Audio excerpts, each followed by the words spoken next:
Counsel's office.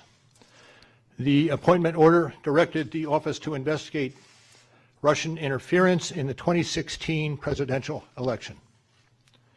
This included investigating any links or coordination between the Russian government and individuals associated with the Trump campaign. Now, I have not spoken publicly during our investigation. I'm speaking out today because our investigation is complete. The Attorney General has made the report on our investigation largely public. We are formally closing the Special Counsel's office, and as well, I'm resigning from the Department of Justice to return to private life. I'll make a few remarks about the results of our work. But beyond these few remarks, it is important that the office's written work speak for itself. Let me begin where the appointment order begins, and that is interference in the 2016 presidential election. As alleged by the grand jury in an indictment, Russian intelligence officers who were part of the Russian military launched a concerted attack on our political system.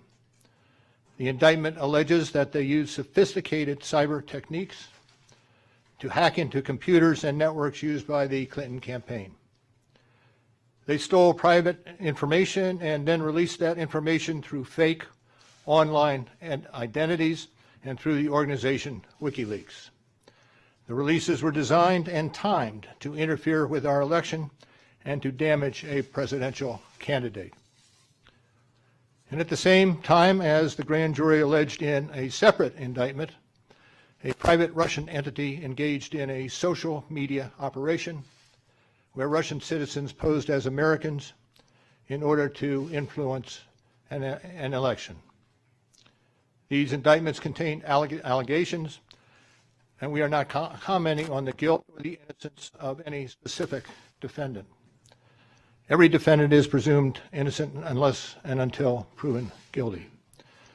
The indictments allege, and the other activities in our report describe, efforts to interfere in our political system. They needed to be investigated and understood, and that is among the reasons why the Department of Justice established our office. That is also a reason we investigated efforts to obstruct the investigation. The matters we investigated were of paramount importance. It was critical for us to obtain full and accurate information from every person we questioned.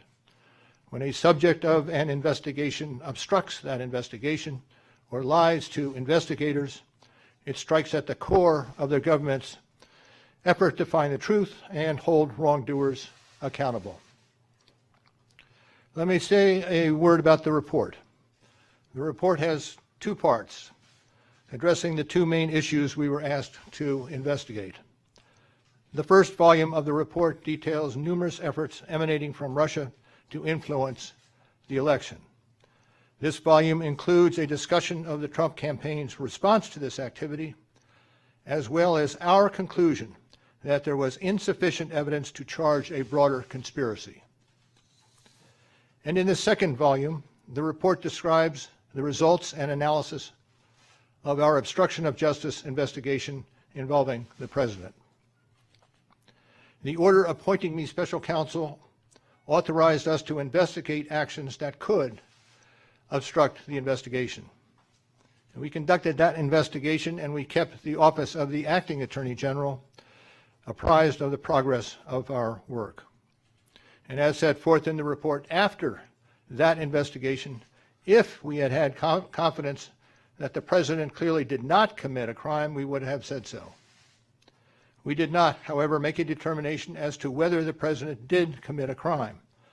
The introduction to the Volume 2 of our report explains that decision. It explains that under long-standing department policy, a president cannot be charged with a federal crime while he is in office. That is unconstitutional. Even if the charge is kept under seal and hidden from public view, that too is prohibited. The special counsel's office is part of the Department of Justice, and by regulation, it was bound by that department policy. Charging the president with a crime was therefore not an option we could consider. The department's written opinion explaining the policy makes several important points that further informed our handling of the obstruction investigation. Those points are summarized in our report, and I will describe two of them for you. First, the opinion explicitly permits the investigation of a sitting president because it is important to preserve evidence while memories are fresh and documents available. Among other things, that evidence could be used if there were co-conspirators who could be charged now. And second, the opinion says that the Constitution requires a process other than the criminal justice system to formally accuse a sitting president of wrongdoing. And beyond department policy, we were guided by principles of fairness. It would be unfair to potentially accuse somebody of a crime when there can be no court resolution of the actual charge. So that was Justice Department policy. Those were the principles under which we operated, and from them we concluded that we would not reach a determination one way or the other about whether the president committed a crime. That is the office's final position, and we will not comment on any other conclusions or hypotheticals about the president. We conducted an independent criminal investigation and reported the results to the Attorney General, as required by department regulations. The Attorney General then concluded that it was appropriate to provide our report to Congress and to the American people. At one point in time, I requested that certain portions of the report be released. The Attorney General preferred to make the entire report public all at once, and we appreciate that the Attorney General made the report largely public, and I certainly do not question the Attorney General's good faith in that decision. Now, I hope and expect this to be the only time that I will speak to you in this manner. I am making that decision myself. No one has told me whether I can or should testify or speak further about this matter. There has been discussion about an appearance before Congress. Any testimony from this office would not go beyond our report. It contains our findings and analysis and the reasons for the decisions we made.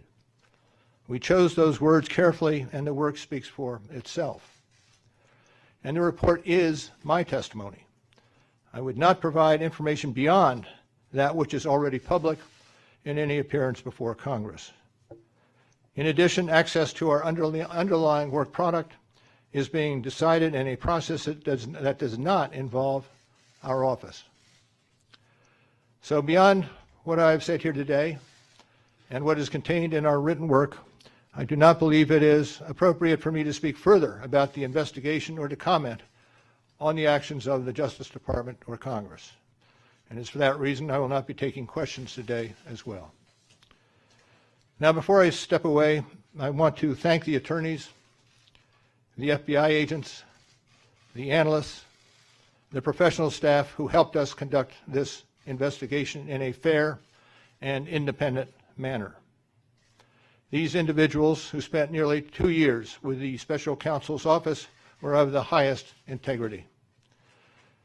And I will close by reiterating the central allegation of our indictments, that there were multiple, systematic efforts to interfere in our election. And that allegation deserves the attention of every American. Thank you. Thank you for being here today.